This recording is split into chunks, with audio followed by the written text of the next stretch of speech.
এবং আমরা পূর্বে ঘোষণা করেছি রজব এবং শাবান এই দুই মাসে যতগুলো জুমা হবে প্রত্যেক জুমায় ছোট বাচ্চাদের জন্য একটু গিফট নাস্তার আয়োজন করা হবে। আলহামদুলিল্লাহ বলি না? গত বছর বলেছিলাম বাচ্চাদেরকে নামাজে উদ্বুদ্ধ করার জন্য। আমরা দেখেছি প্রায় 120 থেকে 35 জন ছেলে প্রতি জুমাতে আসে। তাদের জন্য আগামী জুমাতে আমাদেরকে ইফতার নাস্তা করা হবে বাচ্চাদেরকে। আমাদের মাওলানা আফসার পরবর্তী জুমার জন্য আমাদের বাবু এবং অনেকে আরো বলেছে মজলিসের মাধ্যমে আমরা এই প্রোগ্রাম চলবে। যারা যারা পারেন ইনশাআল্লাহ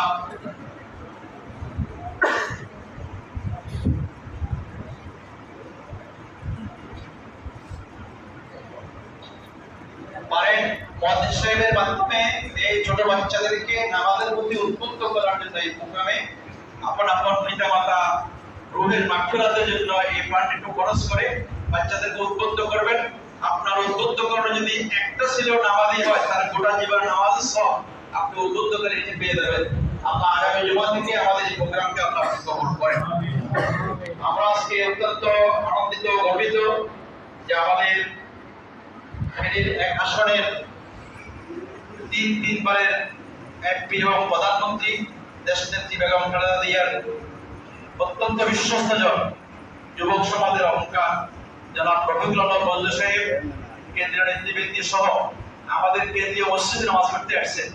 আলহামদুলিল্লাহ বলি না? আমি বন্ধুরাকে স্বাগত জানাই। আমরা এই মসজিদে দেশনেত্রী বেগম খালেদা জিয়ার জন্য দেশনেত্রী ছাড়াও তিনি আমাদের এই আসনের নেত্রী এমপি এবং এই আসন থেকে তিনি প্রধানমন্ত্রী। এই জন্য আমরা একাধিকবার আনুষ্ঠানিকভাবে বেগম জিয়ার জন্য দোয়া এখানে হয়েছে। আল্লাহ আপনাকে দ্রুত সুস্থ হওয়া দীর্ঘ দেখায় দান তো সকলের জন্য আমিন। মজনু ভাই তো এখানে এসেছেন, ওরা তো বলি যে অনেক বড় পয়সাও না মানুষ, ঢাকা রাজনীতি করেন, আমাদেরকে নিয়ে চলেন। তো ওনারা কিছু আমার একটা আবদার হলো আমাদের এই ঐতিহাসিক কাটাটার মসজিদটা এই অঞ্চলের 15 মসজিদের কেন্দ্রীয় মসজিদ। আমাদের এই 15 মসজিদের মুসল্লিরা গোসালহাট ঈদগাহ মাঠে একাত্তর নামাজ পড়ি। আলহামদুলিল্লাহ বিগত প্রায় 15 বছর আমি এই ঈদগাহ জুমার সাথে সম্পৃক্ত। তো আমাদের এই মসজিদ শুধু মসজিদ নয়, এটা এই বৃহত্তর অঞ্চলের কেন্দ্রীয় মসজিদ। এই কেন্দ্রীয় মসজিদে মসজিদ ভাই ওনার কেন্দ্রীয় নেতৃবৃন্দ সহ এলাকার বন্ধু-বান্ধব সহ এসেছেন। আমি অত্যন্ত খুশি হলাম। কমিটির পক্ষ থেকে আমার পক্ষ থেকে ওনাকে স্বাগত জানাই। আমাদের এই কেন্দ্রীয় মসজিদটা আনুমানিক একটা ধাক্কা দিলে বাকি সব কাজ শেষ করি, একটা সেন্ট্রাল এসি প্ল্যান করি, এখানে অনেক লোক দূর দূর থেকে নামাজ পড়তে আসে। বন্ধুভাইকে আমি আবদার করবো রাসূলুল্লাহ সাল্লাল্লাহু আলাইহি ওয়াসাল্লাম একদিন জুমাতে 10 জন সাহাবীকে আল্লাহ পাকের পক্ষ থেকে বেহেশতের সার্টিফিকেট দিয়েছেন। এদেরকে বলা আশায় অবস্থা। এক নম্বর আবু বকর সিদ্দিক রাদিয়াল্লাহু তাআলা। বন্ধুভাইয়ের কাছে আমার মসজিদের পক্ষ থেকে একটু আবদার কি করতে পারি? কথা বলতে পারি?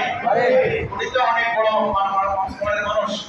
আনুমানিক বন্ধুভাই যদি 10 লক্ষ টাকা মসজিদে একটু দেই, তাহলে আমার ভাইও আছেন, মসজিদ কমিটির লোকেরা আছেন, সেখানে এসে আছেন, মতলব এসে আছেন। আমরা অল্প সময়ের ভিতরে জনগণকে সাথে নিয়ে মসজিদের বাকি কাজ শেষ করতে পারবো। বন্ধুভাইয়ের খেদমতে আমি কেন্দ্রীয় মসজিদের জন্য, ওনার এলাকার মসজিদের জন্য 10 লক্ষ টাকা আবদার করে বন্ধুভাই তারেক জিয়া, বেগম জিয়া সহ এই পরিবারের সকলের সুস্থতা দীর্ঘ নেকায়াত কামনা করে আমি মসজিদ কমিটির পক্ষ থেকে আমার পক্ষকে রফিকুল আলম বন্ধুভাইকে সালাম দেওয়ার জন্য বিনয় অনুরোধ করছি।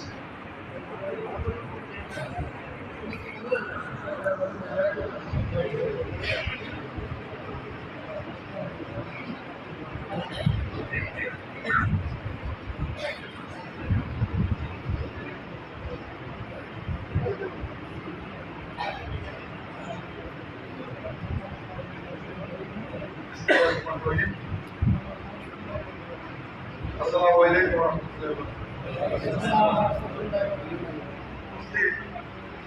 সম্মানিত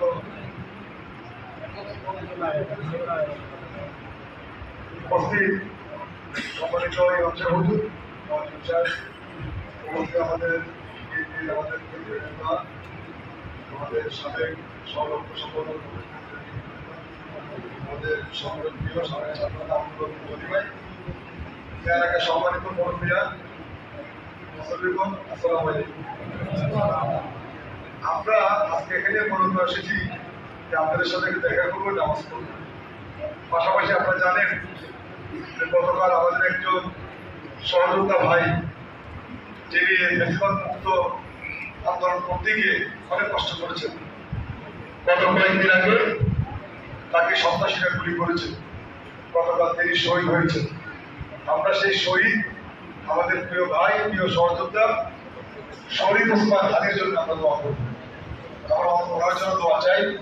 পাশাপাশি আপনাদের এলাকার মেয়ে, আমাদের নেত্রী বেগম খালেদা জিয়া, যাকে আপনারা বারবার প্রধানমন্ত্রী বানিয়েছিলেন, 3বার, প্রায় 5বার তাকে আপনারা সংসদ সদস্য বানিয়েছেন। আমাদের সেই মা, আমাদের সেই নেত্রী আজকে অসুস্থ, ওনার সুস্থ হতে দোয়া করবেন। যিনি আমাদের স্বাধীনতার ঘোষক শহীদ জিয়া, যিনি এলাকা থেকে যুক্ত করেছেন, আমাদের সেই শহীদ জিয়ার জন্য দোয়া করবেন, তারা রহমানের জন্য দোয়া করবেন। আর আমার সহ জিয়া পরিবারে যারা সংগঠন করবেন। আমি মূলত এই জন্য এসেছি। আর আমি তো আপনাদের অনেক কাছের মানুষ, এলাকার ছেলে, ছোটকাল থেকে এলাকা আমাদের বাড়ি, সবসময় সবাই ছিলেন, আমার বাবাকে অনেকে ছিলেন। আমি আপনাদের ছেলে, আপনাদের ছেলে হিসাবে সবসময় আপনাদের পাশে থাকবো। আর আমাদের ইমাম সাহেব হুজুর যে আপনারা করেছেন, আসলে আমি চেষ্টা করবো যতটুকু পারি, যেহেতু মসজিদ আমার ঘর, আমি যতটুকু পারি সহযোগিতা করবো। আমাদেরকে তো সব জায়গায় চাই, সব জায়গায় কম বেশি দিতে হবে। ইনশাল্লাহ এই মসজিদটুকু আমি চেষ্টা করবো, যাতে উন্নয়নের জন্য কাজ চলছে, যতটুকু পারি ভালো করার জন্য চেষ্টা করবো। যতটুকু পারি আমি বলবো না, যতটুকু পারবো দোয়া করেন, যদি আমরা যদি টপিক দিয়ে শুরুতে ইনশাল্লাহ আমি করবো। আজকে বক্তব্য দীর্ঘ করবো, সবাই নামাজ আছেন, নামাজ পড়লে আমাদের প্রিয় ভাই, আমাদের প্রিয় নেতা, তিনি আমাদের এলাকায় এসেছেন, নামাজ পড়ে নামাজ পড়বেন, আপনাদের সাথে দেখা করবেন। আমি ওনাকে অনুরোধ করবো, উনি সব আমাদেরকে একটু শুনেছেন।